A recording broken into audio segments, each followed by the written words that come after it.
आइए देखते हैं question number 22।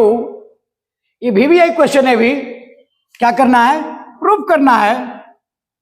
Prove that the opposite sides of a quadrilateral circumscribing a circle subtend supplementary angle at the centre of the circle.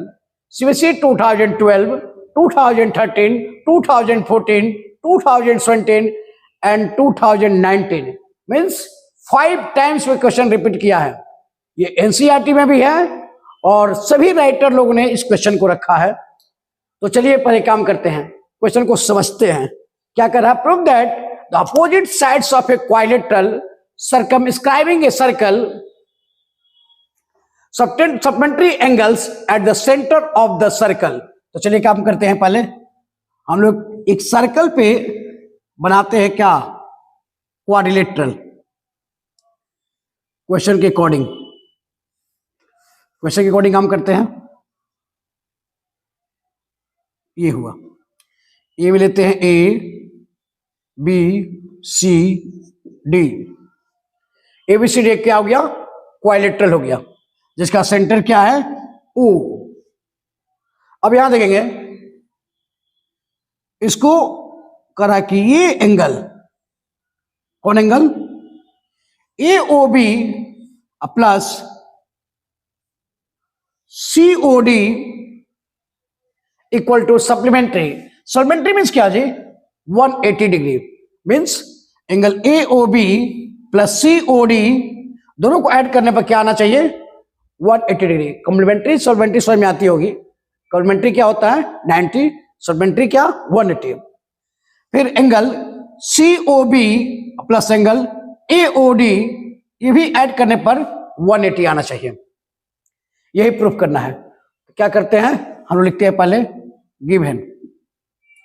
Given क्या है?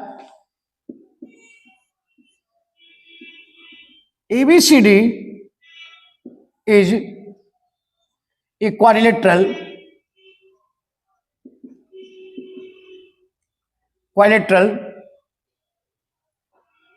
ABCD क्या है? Quadrilateral है। Proof क्या करना है? ABCD क्वाड्रिलेटरल, ये लिखते हैं पूरा बातें क्या? सर्कमस्क्राइबिंग ए सर्कल, सही है। अब करना है क्या? टू प्रूफ क्या करना है? Angle AOB plus angle COD equal to 180 degree and angle AOD plus angle BOC equal to 180 degree. Means दोनों क्या करना है? सप्लीमेंट्री प्रूफ करना है। सप्लीमेंट्री मीन्स क्या? 180। कोई डाउट नहीं। अब यहां देखिएगा, कंस्ट्रक्शन करते हैं। कंस्ट्रक्शन में क्या करते हैं?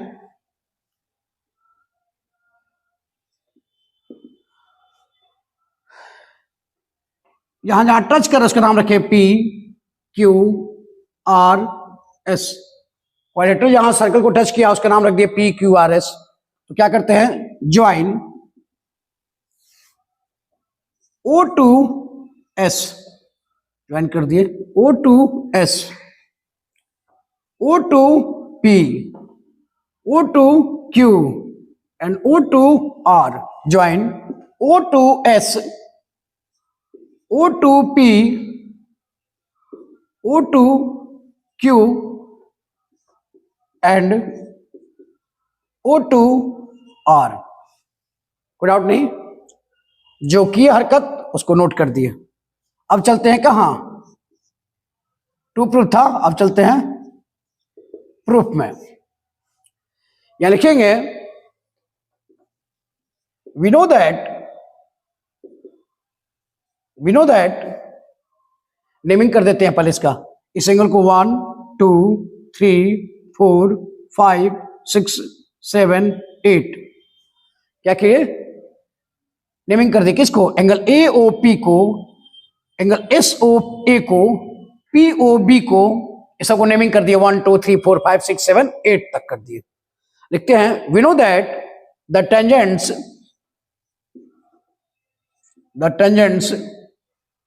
Drawn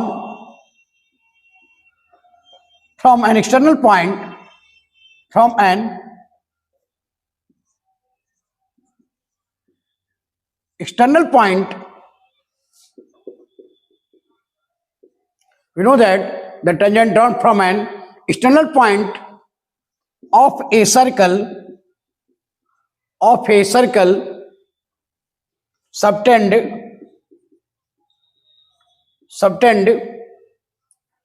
equal angle at the center, ये लिख देंगे क्या? We know that the tangent drawn from an external point of a circle subtend equal angle at the center, means angle 1 angle 2 equal है, angle 3 angle 4 equal है, angle 5 angle 6 equal है, angle 7 angle 8 equal है।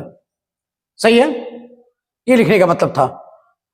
So angle 1 equal to angle 2, angle 3 equal to angle 4, angle 5 equal to angle 6, angle 1 equal to angle 2, angle 3 equal to angle 4, angle 5 equal to angle 6, angle 7 equal to and angle 7 equal to angle 8। किस logic से जो language लिखे हैं उसके meaning हुआ। अब यहां देखिएगा, किसी भी पॉइंट पे कॉम्प्लीमेंट एंगल बनता है। अब कंप्लीट एंगल क्या होता है? 360 डिग्री। मिस लिख सकते हैं, इस according to figure angle 1 plus angle 2 plus angle 3 plus angle 4 plus angle 5 plus angle 6 plus angle 7 plus angle 8 equal to क्या होना चाहिए था? 360। Hence angle 1 plus angle 2 plus angle 3 plus angle 4 plus angle 5 plus angle 6 plus angle 7 plus angle 8 क्या होना चाहिए था? 360। अब यहां नोटिस करें, क्या देख रहे हैं? एंगल 1 और एंगल 2 इक्वल है। एंगल 1 और एंगल 2 इक्वल है, यानी दोनों को मिलकर लिख सकते हैं ट्वाइस एंगल 2। फिर क्या देखते हैं? एंगल 3 और एंगल 4 इक्वल है। एंगल 3 और एंगल 4 इक्वल है, कोई डाउट नहीं। एंगल 3 और 4 को क्या लिख सकते हैं? ट्वाइस एंगल 3 लिख सकते हैं, ट्वाइस एंगल 3, एंगल 3 एंगल 4 को। अब फिर क्या देखते हैं? एंगल 5 और एंगल 6, एंगल 5 एंगल 6 इक्वल था, इसको लिख सकते थे ट्वाइस एंगल 5 लिख सकते हैं। फिर देखिए plus angle 7 plus angle 8 equal है, इसको लिख सकते हैं ट्वाइस एंगल 7 लिख सकते हैं। ये ट्वाइस एंगल 5 था, ट्वाइस एंगल 5, यहां ट्वाइस एंगल 7 लिख सकते हैं, कोई डाउट नहीं है। तो एंगल 2 एंगल 3 एंगल 5 एंगल 7, तो ऐसा लिखेंगे एंगल 6 हो जाता। यहां पे लिख सकते थे क्या? एंगल 5 एंगल 6 इक्वल है तो एंगल 6 भी लिख सकते थे। मेरा टारगेट क्या है? ये 2 3 या प्लस 7 6 180 हो जाए, तो यहां पे 6 लिख सकते थे। और हमको क्या चाहिए था? 2 3 हो गया, एंगल 6 हो गया, कोई डाउट नहीं। 2 3 एंगल 6 और एंगल 7 हो गया, इक्वल टू क्या होना चाहिए था? क्या था? 360, कोई डाउट नहीं। अब याद देखिए, ये चारों में क्या कॉमन है? एंगल 2, तो स्पेस की कमी पड़ रही है, कोई डाउट नहीं। अब क्या देखते हैं? स्पेस का मैटर था, ठीक हो गया। अब चारों में क्या कॉमन है? 2, यहां क्या हो जाएगा? Angle 2 plus angle 3 plus angle 6 plus angle 7 equal to 360। 360 182 जा 360 मीन्स क्या आ गया? Angle 2 plus angle 3 plus angle 6 plus angle 7। तो एंगल 2 प्लस एंगल 3 क्या है? एंगल 2 और 3 मिलकर क्या लिख सकते हैं? AOB। एंगल 2 और 3 दोनों मिलकर क्या हो जाएगा? एंगल AOB लिख सकते हैं। एंगल AOB और एंगल 6 प्लस एंगल 7 मिलकर क्या हो जाएगा? Angle COD। Angle COD equal to क्या आ गया? 180 डिग्री। सही है, ये प्रूफ करना था, ये हम लोग को डेटा था 180, कोई डाउट नहीं। इसी लॉजिक से सिमिलरली यही ऑपरेशन अपनाएंगे, जैसे यहां लिए थे हम लोग एंगल 2 लिए ना, एंगल 2 एंगल 3, अब लेंगे क्या? एंगल 7 एंगल 8 इक्वल है, एंगल 7 एंगल 8 इक्वल था तो एंगल 8 लिख सकते थे। सही है, एंगल 2 एंगल 1 इक्वल था, एंगल 1 लिख सकते थे। एंगल 3 एंगल 4 इक्वल था, एंगल 4 लिख सकते थे। एंगल 5 एंगल 6 इक्वल था, एंगल 5 लिख सकते थे। उसके अकॉर्डिंग से क्या हो जाता?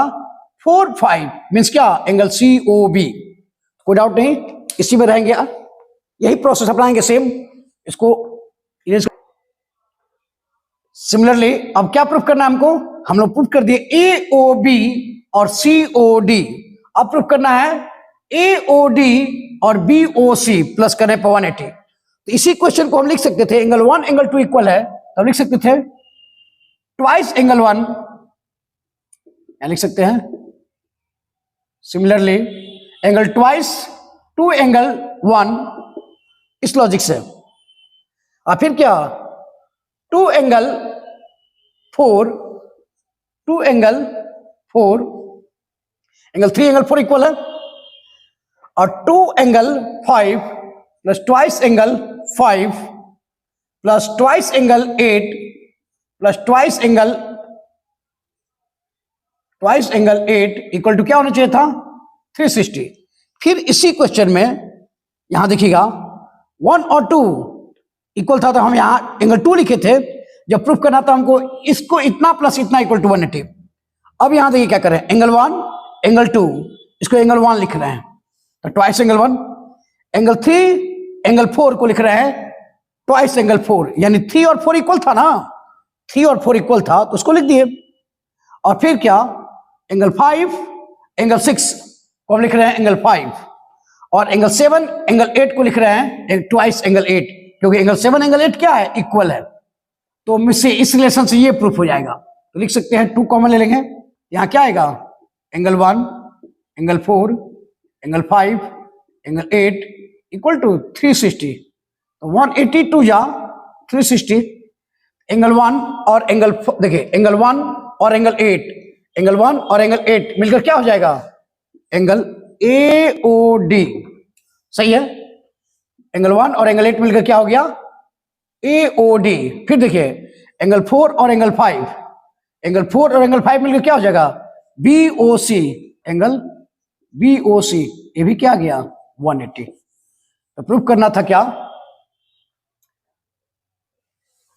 Opposite sides of the quadrilateral circumscribing a circle subtend supplementary angle at the center of the circle। तो हम लोग प्रूफ करना था angle AOB plus angle COD equal to 180, ये प्रूफ किया।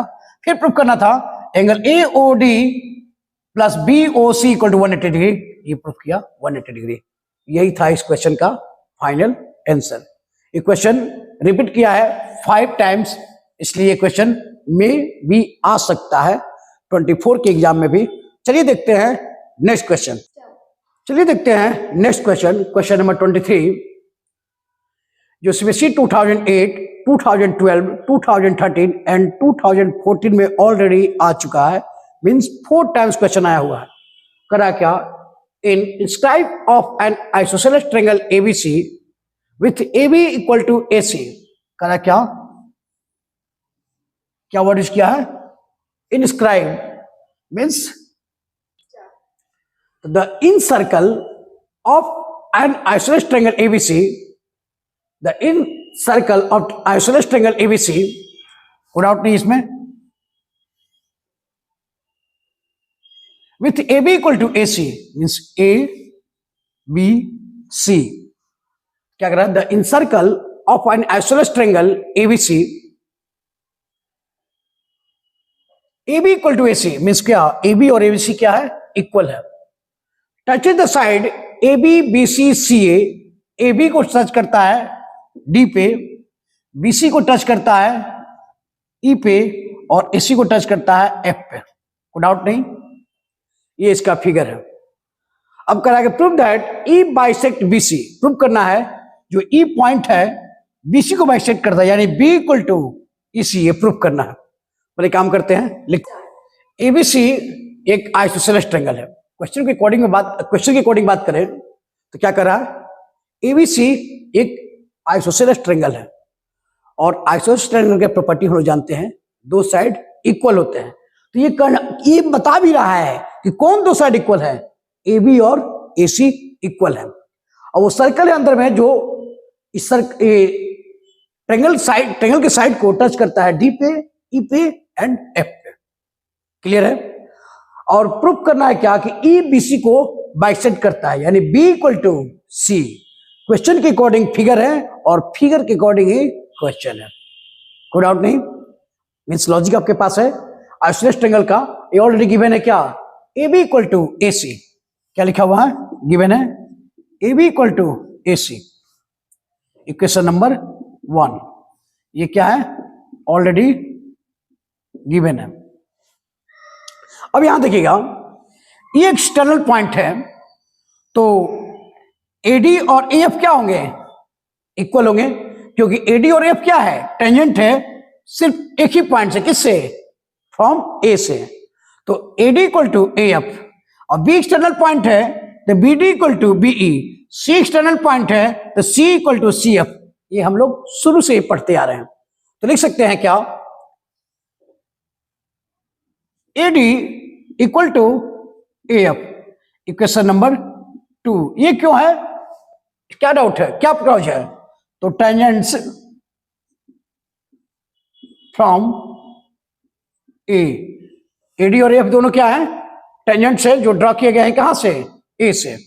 फिर क्या लिख सकते हैं हम लोग, फिर लिख सकते हैं BE equal to B D, B equal to B D, equation number 3, equation number 3। ये क्यों है, बीई और बी डी इक्वल है, ये क्यों है, ये भी क्या है, टेंजेंट्स है, टेंजेंट्स फ्रॉम बी।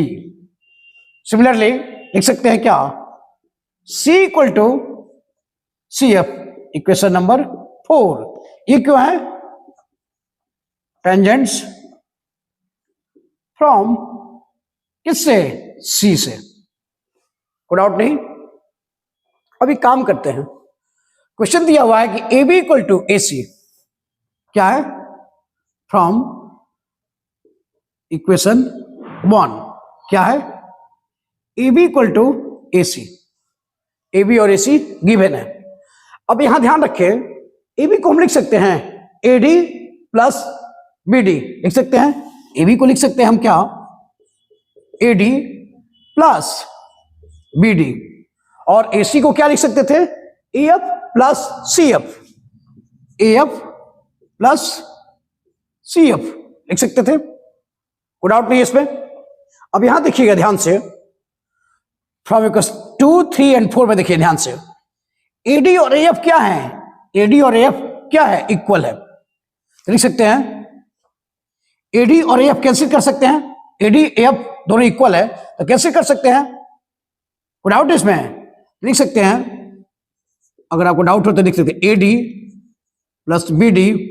एफ को भी क्या लिख सकते हैं, एफ को एडी लिख सकते हैं, एडी प्लस सी एफ, किस लॉजिक से, तो फ्रॉम इक्वेशन 2। मेरा टारगेट रहता है कि इस तरह से आप समझे कि लाइफ टाइम आपको याद रहे।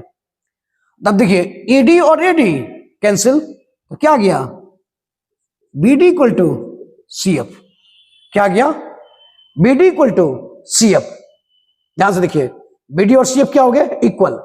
अब यहां देखिए बी डी किसके इक्वल है, बी डी किसके इक्वल है, बी के, बी डी किसके इक्वल है, बी के, तो बी डी के जब लिख सकते हैं बीई, बी डी के जब लिख सकते हैं बीई।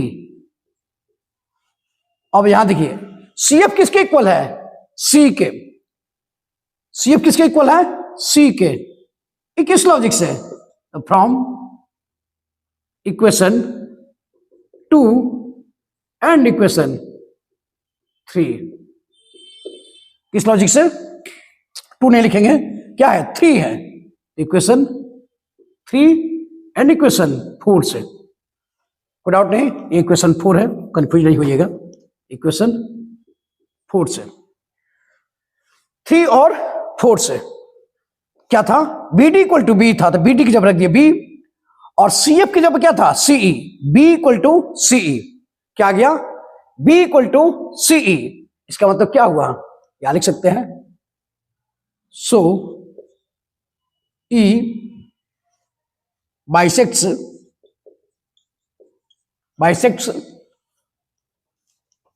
ई बाइसेक्ट्स किसको, बीसी को।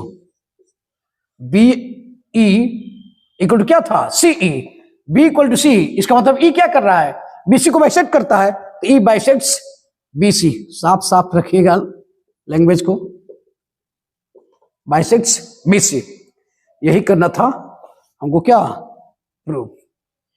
इसी के साथ सर्कल का जितना इंपॉर्टेंट क्वेश्चन था, इस टोटल 23 क्वेश्चन, और मैं आपको एश्योर करता हूं इस 23 क्वेश्चन से बाहर बोर्ड एग्जाम में न 24 में आएगा, न ही 25 में आएगा, और न ही इसके पहले कभी आया है। 99% श्योर रहिएगा कि इसी से क्वेश्चन रहेगा। यानी सर्कल में 23 क्वेश्चन में एक्सप्लेन कर दिए हैं, और इससे बाहर क्वेश्चन नहीं आएगा। जो क्वेश्चन आएगा तो आप मिला भी सकते हैं मेरे वीडियो पे जाकर कि सही है या गलत है, ये श्योर रहिएगा। इसी के साथ सर्कल टॉपिक खत्म करते हैं। मीन्स अब मेरे पास 4 टॉपिक बच गया, real number, mensuration, statics and probability. Next video में आपको एक्सप्लेन करेंगे क्या, स्टैटिक्स। सही है, स्टैटिक्स स्टार्ट करेंगे नेक्स्ट वीडियो में। तब तक के लिए जय हिंद।